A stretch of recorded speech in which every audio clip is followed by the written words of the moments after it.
Hello दोस्तों, स्वागत है आपका हमारे YouTube चैनल कॉमर्स के गुरु में। आज इस वीडियो में हम बात करने वाले हैं इन्वेस्टमेंट फ्लक्चुएशन फंड के बारे में।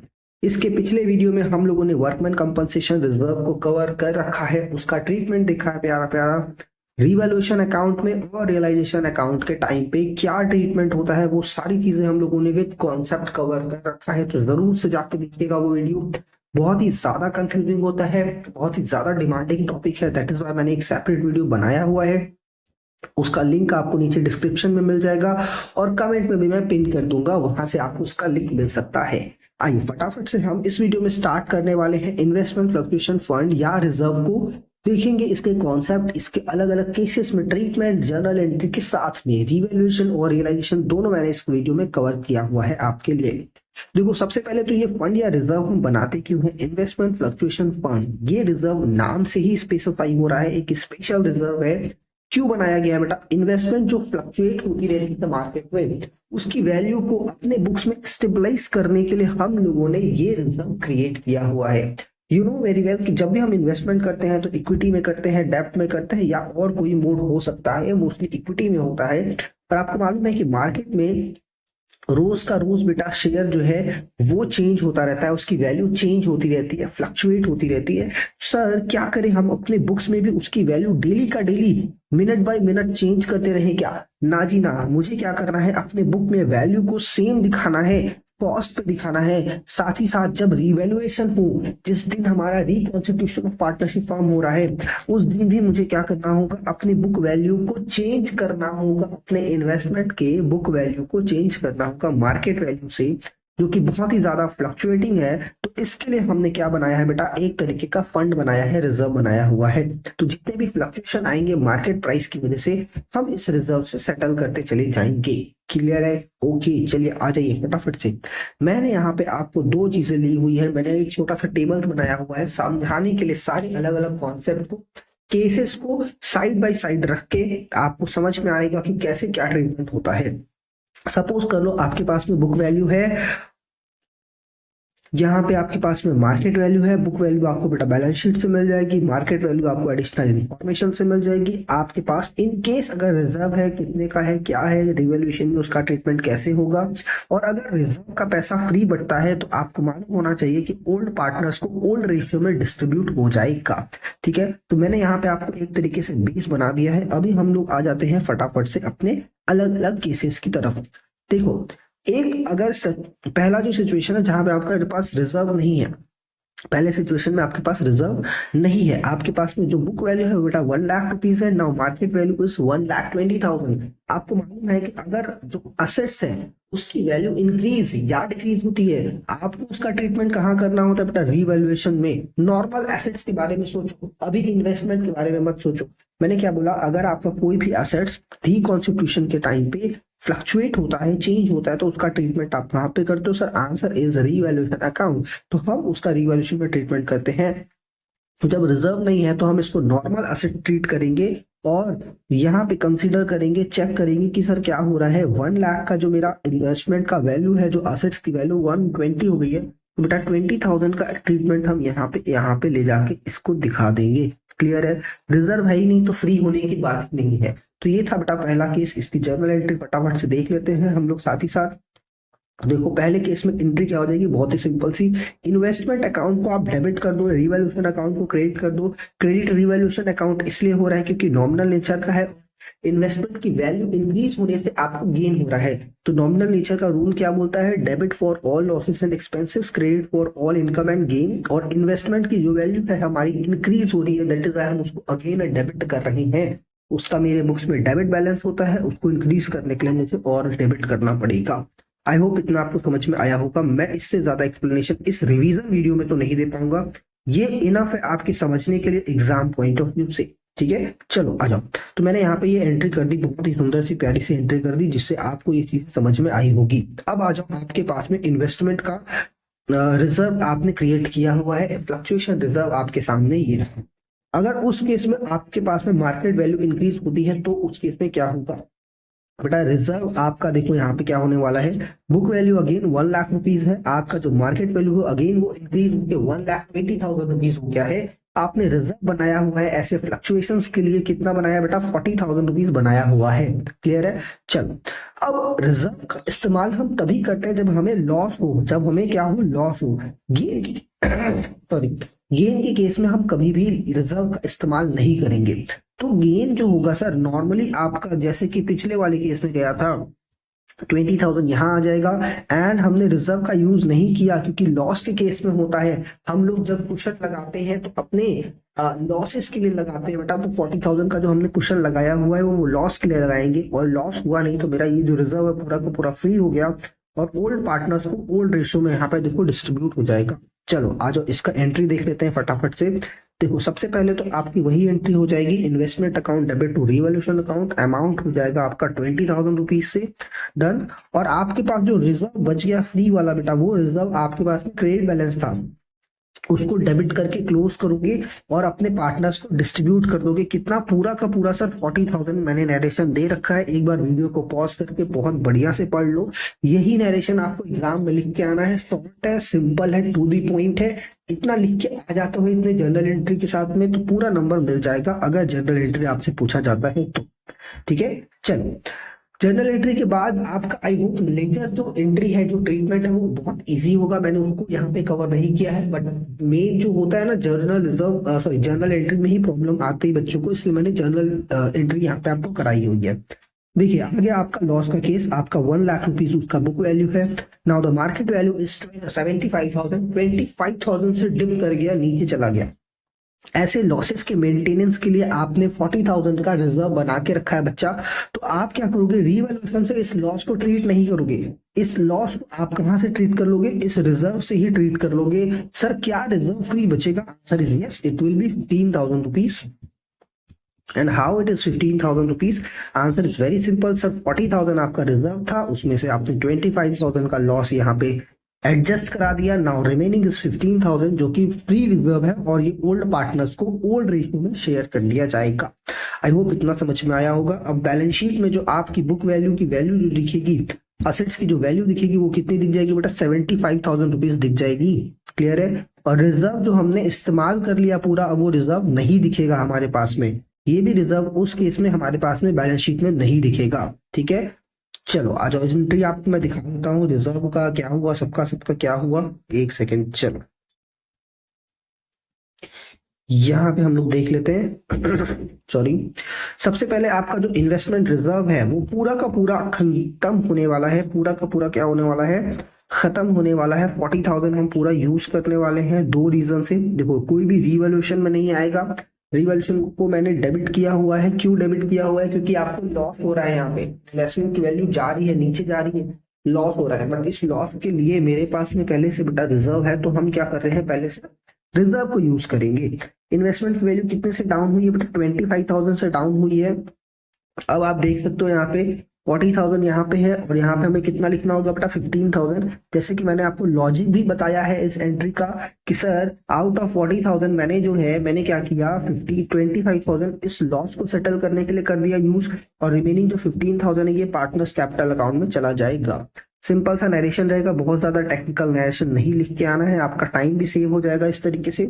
ठीक है, चलो मैं यहाँ पे 15,000 लिख देता हूँ। नरेशन क्या है, being investment revalued and balance distributed, balance reserve distributed. ठीक है, बहुत ही सिंपल सा एंट्री था। नेक्स्ट पॉइंट पे आ जाओ। सर अगर मान लो आपको लॉस हो जाए, ये 25,000 का लॉस हो जाए, बट आपके पास रिजर्व नहीं है, तो सीधी सी बात है, आप इस 25,000 के लॉस को कहाँ ले जाओगे बेटा, ले जाओगे आप रिवॉल्यूशन अकाउंट में। ये नेगेटिव, यानी कि आपका नेगेटिव दिखाएगा, ये लॉस दिखा रहा है 25,000 रुपीज का। एंड अगेन ये लॉस जो है आपको बढ़ने वाला है पार्टनर्स कैपिटल अकाउंट में। वो सारी रिवॉल्यूशन जब एक्यूमुलेट हो जाएंगे उस केस में जाएगा, बट मैंने यहाँ पे सिर्फ आपको ये ट्रीटमेंट दिखानी है। देखो इन्वेस्टमेंट मेरा डिक्रीज हो रहा है तो हमने उसको क्रेडिट कर दिया, लॉस के केस में रिवॉल्यूशन अकाउंट मेरा डेबिट हो जाएगा। ठीक है, आई होप इतना जर्नल एंट्री आपको समझ में आई होगी। 25,000 से मेरा रिवॉल्यूशन में चला जाएगा लॉस, और इन्वेस्टमेंट की वैल्यू जो 25,000 से डाउन हुई है मैंने उसको क्रेडिट कर दिया है। ठीक है, नेक्स्ट केस में आ जाओ। बहुत ही ज्यादा लॉस हो गया सर, अब सर बहुत ज्यादा लॉस हो गया सर। मेरी वैल्यू जो है, अब नई वैल्यू कितनी है, मार्केट वैल्यू 52,000 रुपीज है। मेरा बुक वैल्यू कितना है 1 लाख रुपीज। आपको समझ में आ रहा होगा, अराउंड 48,000 रुपीज का लॉस हुआ है। इस लॉस को कवर करने के लिए क्या मेरा रिजर्व सफिशिएंट है? Answer is no.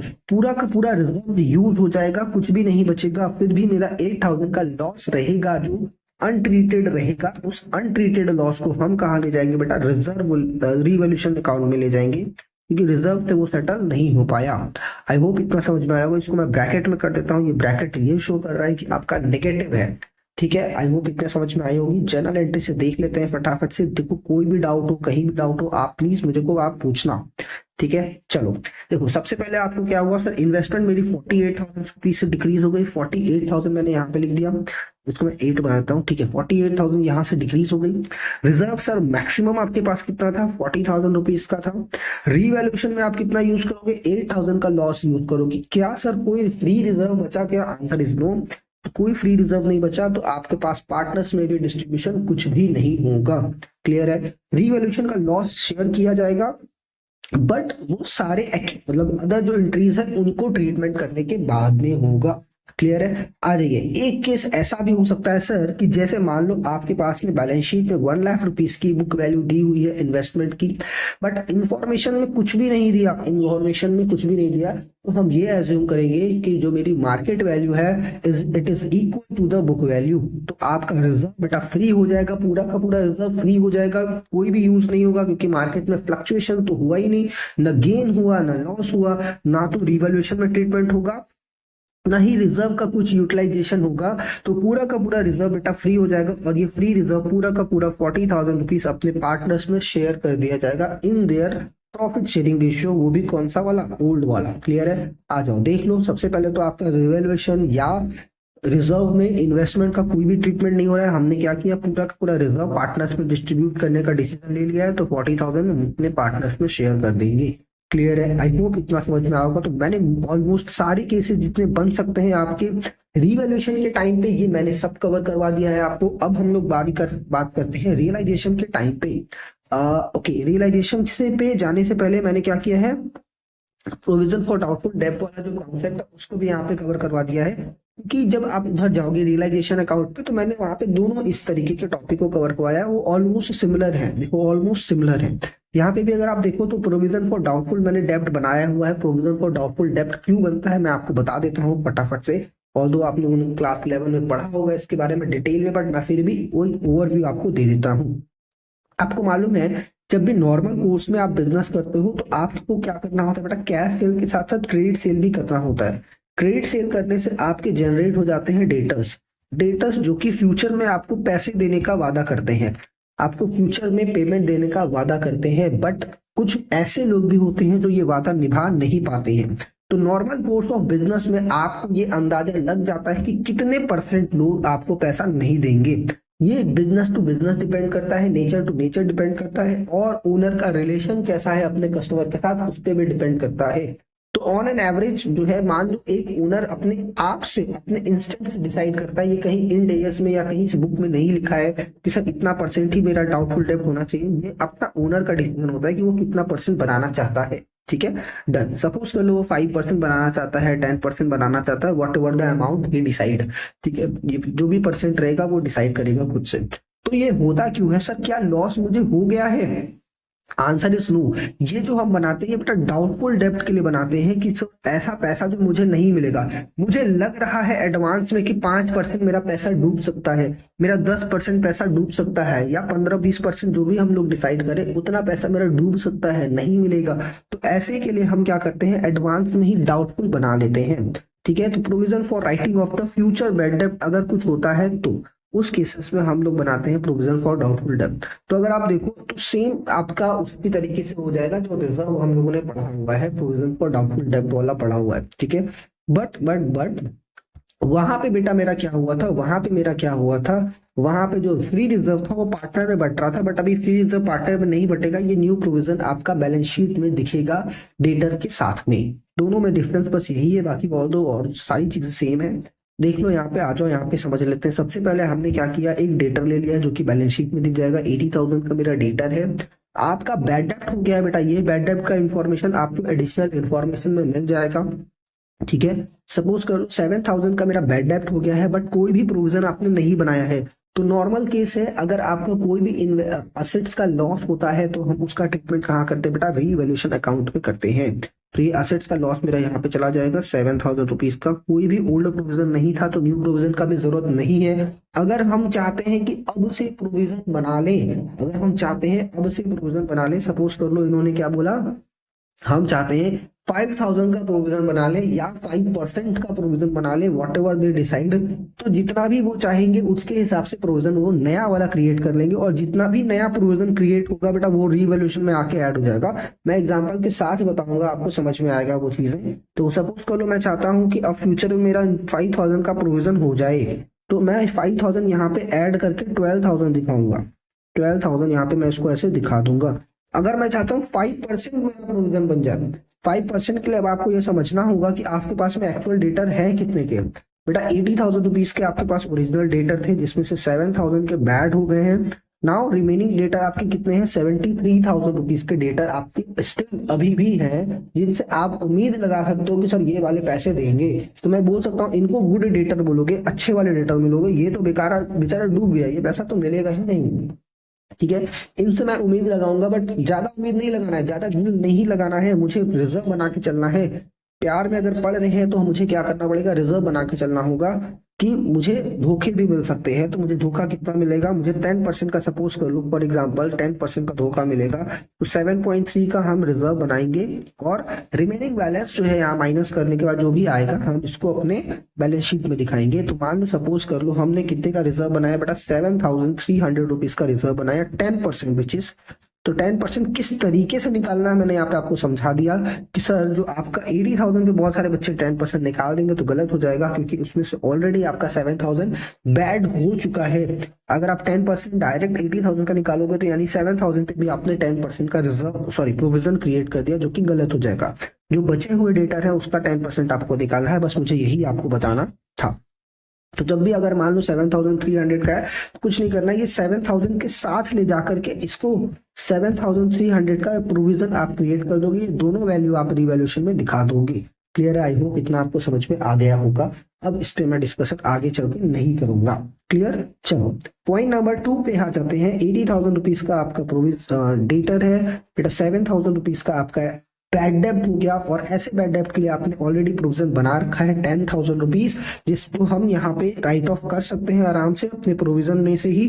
तो रिवैल्यूएशन में ले जाने की कोई भी जरूरत नहीं है, कोई भी रिक्वायरमेंट नहीं है। आपको सिंपली क्या करना है, आपको 7,000 को माइनस कर देना है 10,000 से, और आपका जो रिमेनिंग है 3,000 रुपीज वो बच जाएगा। अगर आप चाहो तो सॉरी 10,000 का जो आप चाहते हो, या फिर 8,000 का, whatever the amount if you want to maintain as a provision, then the remaining amount will be charge from the revaluation account. Suppose कर लो आप 5,000 का प्रोविजन चाहते हो, आप सपोज कर लो 5,000 का प्रोविजन चाहते हो, तो 2,000 रुपया यहाँ से आप इसको चार्ज कर लोगे कि सर हम लोग क्या कर रहे हैं, प्रोविजन बना रहे हैं। ठीक है, आप इस तरीके से चाहो तो कर सकते हो, अदरवाइज कोई रिक्वायरमेंट नहीं है। मैं यहाँ पे सिंपल रखना चाहता हूँ चीजों को, क्योंकि आपकी एग्जाम में भी चीजें सिंपल ही आएंगी।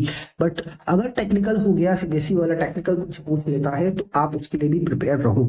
ठीक है, एंट्री की बात कर ले, पहले वाले केस में एंट्री क्या होगी आपको मैंने बताया, कोई भी आपके पास में प्रोविजन नहीं है तो डायरेक्ट पूरा का पूरा जो 7,000 का लॉस है वो हम रीवैल्यूएशन अकाउंट से ट्रीट करेंगे। तो बेटा एंट्री देख लो यहाँ पे क्या हो जाएगी, 7,000 पूरा का पूरा आपका रिवैल्यूएशन में चला जाएगा, लॉस है इसलिए डेबिट कर रहे हैं, डेटर आपका डिक्रीज हो रहे हैं, दैट इज वो क्रेडिट हो रहे हैं। नेक्स्ट वाले केस में हम लोगों ने क्या देखा था कि सर मेरे पास में प्रोविजन है 10,000 रुपए का, मैं क्या कर सकता हूँ, इस लॉस को, जो 7,000 रुपीज का मेरा डेटर लॉस हुआ है, इसको हम कहाँ से ट्रीट करेंगे, यहाँ से ट्रीट कर लेंगे। रिजर्व की कोई भी रिक्वायरमेंट नहीं पड़ेगी। आई होप इतना समझ में आया होगा। डायरेक्ट आप चाहो तो रिवैल्यूएशन हटा के भी एंट्री कर सकते हो, रिवैल्यूएशन दिखाने की जरूरत नहीं है। मैंने यहाँ पे इसलिए रखा हुआ है क्योंकि आपको मैं समझा सकूं।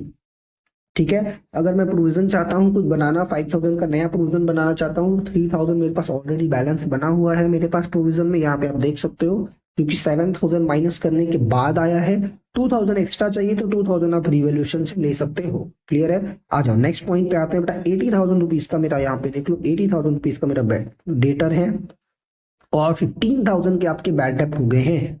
क्योंकि आपका जो प्रोविजन है वो बेटा 10,000 रुपीज का ही है। जो एक्स्ट्रा बैड डेप्ट हुए हैं 5,000 रुपीज के, इसको आप क्या कर सकते हो, यहाँ से चार्ज कर सकते हो। क्या आपके पास में कोई नया प्रोविजन बचेगा? आंसर इज नो, कोई भी नया प्रोविजन नहीं बचेगा। तो आप इसकी एंट्री क्या करने वाले हो, अच्छा इसको मैं यहाँ पे ब्रैकेट में कर देता हूँ, क्योंकि ये लॉस हो गया बेटा, लॉस हो गया है। तो यहाँ पे मैं इसको यहाँ पे दिखा देता हूँ इस तरीके से। एंट्री की अगर मैं बात कर लूँ तो एंट्री बहुत सिंपल से होने वाली है। आपका जो पूरा डेटा डिक्रीज हुआ है वो कितने का डिक्रीज हुआ है सर? 15,000 का लॉस हुआ है। यहाँ पे मैंने 15,000 क्रेडिट कर दिया है, डेटा के सामने देख सकते हो आप इस तरीके से। प्रोविजन मैक्सिमम आप कितना यूज कर सकते हो सर? जितने का प्रोविजन है, यानी कि 10,000 मैक्सिमम हम यूज कर सकते हो। और 5,000 हमें कहाँ से लेना होगा बेटा? रीवैल्यूएशन अकाउंट से लेना पड़ेगा। क्लियर? आई होप इतना आपको समझ में आया होगा। आ जाते हैं नेक्स्ट पॉइंट पे। नेक्स्ट एंट्री में देख लो यहाँ पे, सर मेरे पास डेटा है 80,000 रुपीज के, आपके पास में कोई भी बैड डेब्ट नहीं हुए, ये बहुत अच्छी बात है, आपके पास में कोई भी बैड डेब्ट नहीं हुए, आपका प्रोविजन 10,000 रुपीज का है, तो उस केस में कोई भी एंट्री आपको करने की जरूरत नहीं है, क्योंकि रिजर्व होता तो पार्टनर्स में बढ़ जाता। यहाँ पे रिजर्व तो नहीं है ना, प्रोविजन हमारा एज इट इज दिखता रहेगा 10,000 रुपीज का। क्लियर है? इसमें कोई भी एंट्री आप नहीं करोगे, फोर्थ वाले केस में कोई भी एंट्री नहीं होगी। मैंने बस यहाँ पे एंट्री आपको समझाने के लिए रखा है, लिख रखा है। देखो कोई भी डिक्रीज नहीं हुआ, कुछ भी चार्ज यहाँ से नहीं होगा, प्रोविजन भी आपका एज इट इज रहेगा। ठीक है, चलो आपको पास में अगर इस तरीके का आता तो आप उसको इग्नोर करोगे। देखो ये इस तरीके से समझ लो, बैलेंस शीट में ये इन्फॉर्मेशन दी हुई है, ये इन्फॉर्मेशन दी हुई है, ये इन्फॉर्मेशन दी हुई है, बस आप उसको अनट्रीटेड छोड़ दोगे, क्योंकि उसमें कुछ भी एडजस्टमेंट नहीं बोला गया। नेक्स्ट पॉइंट आ जाओ। 80,000 रुपीज का आपके पास में क्या है, डेटा यहाँ पे दिया हुआ है, और बोलता है ऑल गुड। ऑल गुड बोलने का मतलब क्या है कि आपके पास में कोई भी बैड डेब्ट नहीं है, और फ्यूचर में भी बैड डेब्ट होने की आशंका नहीं है। बेटा देखो बहुत अच्छी बात बोला, फ्यूचर में भी आपके जो डेटर है वो सारे के सारे अच्छे हैं, सारे के सारे पैसे दे देंगे, आपको प्रोविजन बनाने की कोई जरूरत नहीं है। तो ये प्रोविजन जो आपको 10,000 का दिख रहा है, इसको हटा दोगे यहाँ से। क्लियर है? और हटाने का मतलब है 10,000 का इनकम हो जाएगा यहाँ पे। अच्छा ये चीज याद रखना कि क्वेश्चन में आपको इस तरीके का इंफॉर्मेशन लिखेगा कि sir no provision is required, no provision is required, कोई भी प्रोविजन की अब जरूरत नहीं है। तो ये 10,000 का इनकम हो जाएगा, क्योंकि देखो आप प्रोविजन अगर आप क्रिएट किए होगे तो कहीं ना कहीं से आप देखने एक तरीके से बोल सकते हो कि आपने कोई इनकम को ब्लॉक किया होगा, तभी जाके आपने प्रोविजन क्रिएट किया होगा, या तो पीएल से अकाउंट से चार्ज किया होगा या रिवैल्यूएशन से। ना अब उस इनकम जो ब्लॉक आपने करके प्रोविजन बनाया है, ना उसको ट्रीटमेंट करने का बारी आ गया, अब आप उसको इनकम ऐसे दिखा सकते हैं। ठीक है, तो एंट्री का हो जाएगा बेटा 10,000 आप यहाँ पे लिख दोगे, 10,000 यहाँ पे लिख दोगे, रिवैल्यूएशन आपका क्रेडिट हो जाएगा, क्योंकि यहाँ पे आपको इनकम हो रही है, और प्रोविजन को हम कैंसिल कर रहे हैं, जिसका क्रेडिट बैलेंस होता है उसको कैंसिल करो, तो आपने इसको क्या कर दिया, डेबिट कर दिया। क्लियर है? आई होप इतना आपको समझ में आया होगा। क्लियर है? बहुत ही सिंपल सा था प्रोविजन फॉर डाउटफुल डेब्ट। अब हम लोग आ जाते हैं रियलाइजेशन अकाउंट में, दोनों की बात करेंगे, इन्वेस्टमेंट और डेटर की, दोनों की। ठीक है, सबसे पहले रियलाइजेशन अकाउंट आपको मालूम है, मैं एक बार थोड़ा सा ओवरव्यू दे देता हूँ। रियलाइजेशन अकाउंट कब बनाते हैं? डिसॉल्यूशन ऑफ पार्टनरशिप फॉर्म के टाइम पे, जब मेरा फॉर्म डिसॉल्व होता है, जब मेरा बिजनेस जो है बंद होता है, मैं क्या करता हूँ, ये रियलाइजेशन अकाउंट लिख लेता हूँ। यहाँ पे मैंने रियलाइजेशन अकाउंट बना लिया। उसमें क्या होता है, सबसे पहले मैं आपको थोड़ा सा ओवरव्यू देता हूँ। सारे के सारे असेट अपने बैलेंस शीट से हम यहाँ डेबिट साइड में ले आते हैं। ठीक है, सारी की सारी लायबिलिटीज बेटा यहाँ पे हम ले आते हैं, और जो लायबिलिटीज होती है वो थर्ड पार्टी लायबिलिटी होती है। सारी की सारी लायबिलिटी हम नहीं लेके आते, क्योंकि पार्टनर भी तो हमारी लायबिलिटी है, पार्टनर्स का जो कैपिटल है वो भी हमारी लायबिलिटी है, वो लायबिलिटी नहीं आएगी, सिर्फ थर्ड पार्टी जो आउटसाइडर लायबिलिटी है वही आएगी। असेट्स की सारी असेट्स नहीं आती है, कैश को छोड़ करके, और ऐसे असेट्स को भी नहीं लेके आते हैं जो मार्केट में हमारे बिक नहीं सकते हैं।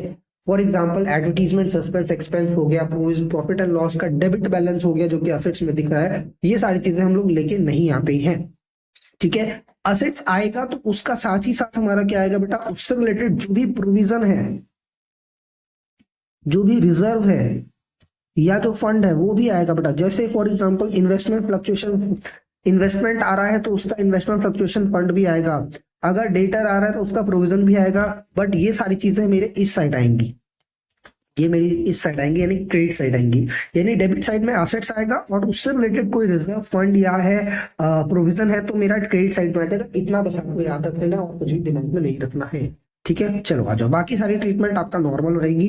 देखो क्या लिखता है, both of the following will be transfer to realisation account. आपको मालूम है दोनों के दोनों जो असेट्स हैं, जो हमारे असेट्स हैं, जो इन्वेस्टमेंट है और डेटर है, असेट्स है, वो सबका सब कहाँ चला जाएगा, डेबिट साइड में, जैसे कि मैंने आपको यहाँ पे बताया हुआ है। इन्वेस्टमेंट और डेटा दोनों जाएगा बेटा अपने बुक में, बुक वैल्यू से जाएगा। इसमें आपको कोई भी सोचना नहीं है। इसकी जनरल एंट्री बहुत ही सिंपल सी हो जाएगी, realisation account debit, realisation account debit to investment to debtor, ठीक है।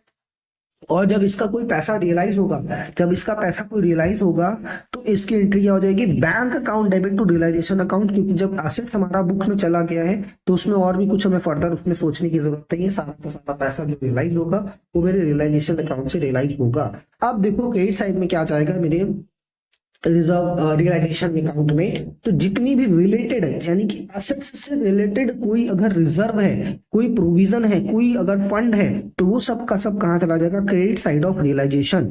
क्लियर है। तो इन्वेस्टमेंट से रिलेटेड मेरे पास जो फंड होता है बेटा वो कौन सा होता है, इन्वेस्टमेंट फ्लक्चुएशन फंड होता है। डेटा से रिलेटेड मेरे पास प्रोविजन होता है वो कौन सा होता है, प्रोविजन फॉर बैड डेब्ट होता है। वो हम लोग कहाँ भेज देंगे बेटा, रियलाइजेशन अकाउंट में यहाँ पे ऐसे भेज देंगे। क्लियर है, यहाँ तक आपको आई होप समझ में आया होगा। बस इतना ही करना है और जो भी पैसे आपको रियलाइज हो जाएंगे ये यहाँ पे डेबिट साइड में आ जाएंगे और उसमें फर्दर कुछ भी करने की जरूरत नहीं है। पैसा रियलाइज नहीं हो रहा है तो भी आप उसको छोड़ दो, कोई आपको उसमें कुछ भी चेंज करने का जरूरत नहीं है। आई होप इतना समझ में आया होगा। इसमें और कुछ भी इतना करने का जरूरत नहीं है क्योंकि रियलाइजेशन अकाउंट के टाइम पे इन्वेस्टमेंट और जो डेटा है बहुत सिंपल सा है, इसमें बहुत ज्यादा आपको दिमाग लगाने की जरूरत नहीं है। Thank you for watching. हम लोग मिलेंगे नेक्स्ट वीडियो में। प्लीज आप कमेंट करके एक बार बताओ भी कि आपको कौन सा टॉपिक पे नया वीडियो चाहिए।